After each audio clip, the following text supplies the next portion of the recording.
নতুন করে বিশ্ব রেকর্ড গড়লেন জনপ্রিয় খেলোয়াড় CR7 রোনালদো। তাও আবার কোনো খেলার মাঠে নয়, অনলাইন প্ল্যাটফর্মে ইউটিউব চ্যানেল খুলে চমকে দিলেন সবাইকে।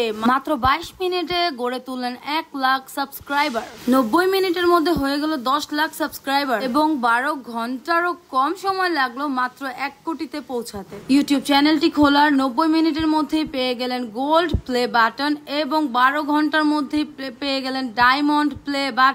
48 ঘন্টার মধ্যেই তিনি 3 কোটি ছাড়িয়েছেন। লিওনেল মেসিকেও ছাড়িয়ে গেলেন তিনি। বুধবার সন্ধ্যায় UR.Cristiano নামে ভিডিও শেয়ারিং প্ল্যাটফর্ম ইউটিউব চ্যানেলে চ্যালেঞ্জ লঞ্চ করেন তিনি। সামাজিক যোগাযোগের মাধ্যমে বরাবরই ক্রিস্টিয়ানো রোনালদো রাজ করে আসছেন শুরু থেকেই। ইনস্টাগ্রামেও রয়েছে বিশেষ সবচেয়ে বেশি ফলোয়ার হচ্ছে CR7 রোনালদোর। ফেসবুক আর টুইটারও রয়েছে আকাশ ছোঁয়া ফ্যান ফলোয়ার। বর্তমানে সামাজিক মাধ্যম এক্সে 112 মিলিয়ন এন্ড ফেসবুকে 170 মিলিয়ন, ইনস্টাগ্রামে আছে 636 মিলিয়ন ফলোয়ার। এবার ইউটিউবে নতুন রেকর্ড গড়লেন তিনি। তবে তার চ্যানেলে এত দ্রুত ভিডিও বাড়ার কারণ হচ্ছে দুটি। প্রথমত, রোনালদো নিজেই হোস্ট করছেন তার ভিডিওগুলো, যেখানে ফুটবলের পাশাপাশি তার ব্যক্তিগত জীবন নিয়েও পারিবারিক আলোচনা করেছেন তার স্ত্রীকে সাথে নিয়ে। কয়েকটি ভিডিওতে তার ছেলে ক্রিস্টিয়ানো জুনিয়রকেও দেখা গিয়েছে। দ্বিতীয় কারণ হচ্ছে তার সামাজিক যোগাযোগের মাধ্যমগুলো যেগুলো আছে সেগুলোতে তিনি নিজেই তার ইউটিউবের চ্যানেলের কথা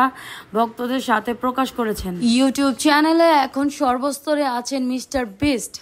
সো এখানে দেখার বিষয় হচ্ছে মিস্টার বিস্টকে ছাড়াতে কতটুকু সময় নেন CR7 রোনালদো। আমি তো ব্যক্তিগতভাবে CR7 রোনালদোকে খুবই পছন্দ করি। আপনাদের কোন ফুটবল প্লেয়ার সবচেয়ে বেশি পছন্দ অবশ্যই কমেন্টসে জানাবেন এবং আমি চাই তিনি ইউটিউবে নাম্বার 1 পজিশনে চলে আসুক। আমার এই ভিডিওটি যদি আপনাদের ভালো লেগে থাকে অবশ্যই একটি লাইক, শেয়ার এবং সাবস্ক্রাইব করে দিবেন। সো বন্ধুরা, সবাই ভালো থাকবেন, সুস্থ থাকবেন। সবাইকে জানাচ্ছি have a very good day. Allah হাফেজ।